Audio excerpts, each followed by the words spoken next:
पीछे हटी और बोली, बिल्कुल, मैं कह भी नहीं रही कि तुम मुझे सफाई दो, क्योंकि मुझे तो इसका जवाब पहले से पता है। अनन्या सिंह, तुम नहीं चाहते ना कि लोगों को यह पता चले कि तुम्हारी शादी अनन्या से हुई है ना? वही तुम्हें खिला रही है, पिला रही है, कपड़े दिला रही है, तुम्हारा खर्चा उठा रही है। इनफैक्ट होटल का बिल भी तो तुमने उसी के पैसों से भरा था। अभिनव कामिनी की यह बात सुनकर अपने आप को हंसने से रोक नहीं पाया। उसने कहा, क्या क्या सच में तुम्हें ऐसा लगता है? अभिनव हंसते जा रहा था। उसे हंसता देख कामिनी भी मुस्कुराई और बोली, पीछे देखो, वो तुम्हारा इंतजार कर रही है। मैं अपनी जिंदगी में पहली बार देख रही हूं कि कोई मालिक अपनी नौकर का इंतजार कर रहा है। मालिक को ज्यादा इंतजार करवाना भी किसी बदतमीजी से कम नहीं होता है। इसलिए जाओ, वरना उस कंपनी से भी निकाल दिए जाओगे। इतना कहते ही कामिनी फिर से अंदर जाने लगी थी। सिर्फ कामिनी के मन में ही नहीं, सभी के मन में यही गलतफहमी थी कि अभिनव का सारा खर्च अनन्या उठाती है। पर अभिनव अपना सच जानता था, इसीलिए उसने कामिनी की बातों को अपने मन पर से झाड़ा और मुस्कुराते हुए अनन्या की तरफ बढ़ने लगा। हेलो, अभिनव ने अनन्या से कहा। अनन्या ने उसे एक सेकंड के लिए देखा और फिर गाड़ी की चाबी उसकी तरफ उछाल दी। अभिनव ने उसे देखा, फिर चाबी को देखा और फिर से अनन्या को देखते हुए बोला, यह किस लिए? प्लीज, ये एक्सपेक्टेशन तो बिल्कुल मत रखना कि मैं गाड़ी चलाकर तुम्हें घर ले जाऊंगी। ये काम पति करे तो ज्यादा ठीक है। वैसे भी पतियों को ये काम करने में बड़ा गुरूर महसूस होता है। जो पति ये काम नहीं करता वो पति होने के लायक ही नहीं होता है। इसलिए अब बताओ कि गाड़ी चला रहे हो या मैं अकेले ही घर चली जाऊं? अनन्या का गुस्सा अभी भी ठंडा नहीं हुआ था। सुबह के बाद अभिनव को लग रहा था कि वो शांत हो गई होगी, लेकिन वो अभी भी गर्म तवे की तरह जल रही थी। इससे पहले कि अभिनव आगे कुछ कह पाता, अनन्या पैसेंजर सीट पर आकर बैठ गई थी।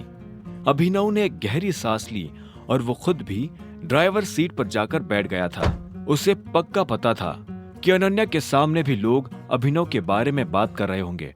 उन लोगों को यह नहीं पता था कि अनन्या अभिनव की पत्नी है। ऐसे में वो जैसे ही गाड़ी में बैठा तो अनन्या ने उससे पूछा, अब तुमने इस बार क्या किया अकरम सर के साथ? क्यों निकाला उन्होंने तुम्हें नौकरी से?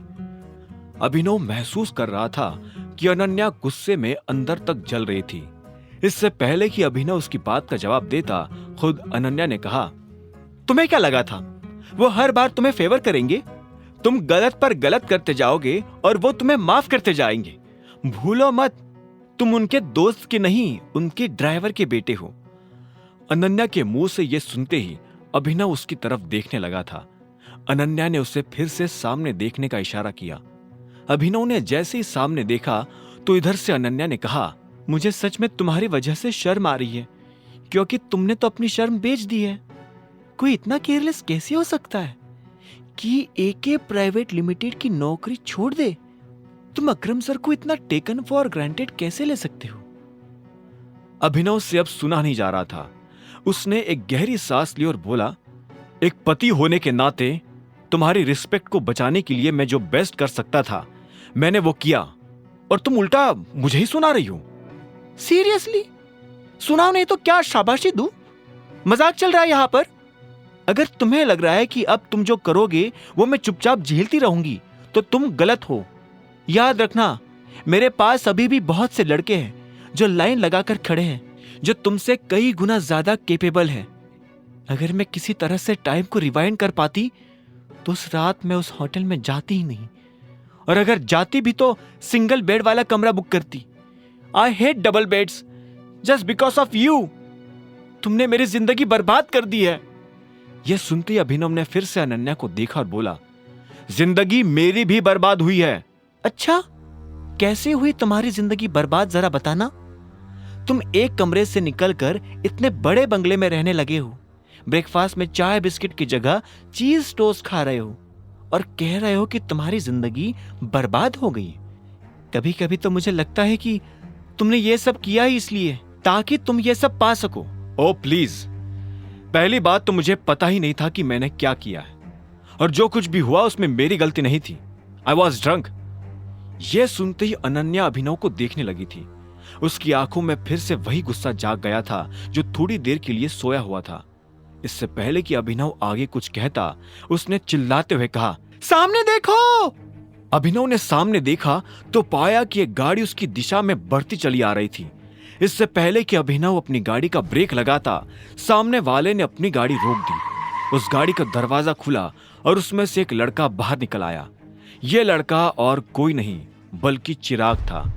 उसके चेहरे पर एक सुंदर सी मुस्कान थी। उस मुस्कान के साथ वो अनन्या और अभिनव की तरफ बढ़ा चला आ रहा था। अभिनव को समझ नहीं आ रहा था कि चिराग ने उन्हें इस तरह से रास्ते में क्यों रोका था। अब आगे क्या होने वाला था? आगे की कहानी जानने के लिए देखें अगला एपिसोड सिर्फ पॉकेट एफएम के यूट्यूब चैनल पर, और द रिटर्न ऑफ टाइगर के सारे एपिसोड्स को सुनने के लिए डिस्क्रिप्शन में दी लिंक से डाउनलोड करें पॉकेट एफएम ऐप।